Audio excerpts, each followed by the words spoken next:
Pastor Dennis Nama, a dedicated father to Maya and Ovi, a faithful and loving husband to Ate Ivy, a generous and supportive son to his family, a kind, respectful, caring friend to all, and most of all, a faithful and compassionate servant of God, our supportive, hardworking pastor, United Methodist Church Abu Dhabi and Musafa Mission.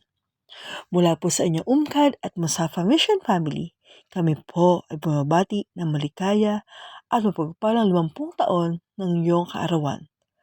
Dalangin po namin ang patuloy na malakas na pangangatawan upang patuloy po kayo na makapagbahagi ng salita ng Diyos at patuloy na magamit na ating Panginoon sa kanyang ubasan.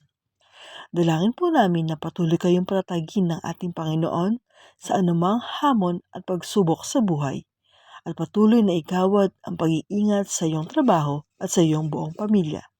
Maraming salamat po sa iyong dedikasyon sa nakamamahang buhay na patotoo sa matapat na paglilingkod. Muli, maligayang kaarawan, Pastor Dennis, mula sa iyong UMCAD at Musapa Mission Family. Mahal ka namin at ang iyong buong pamilya.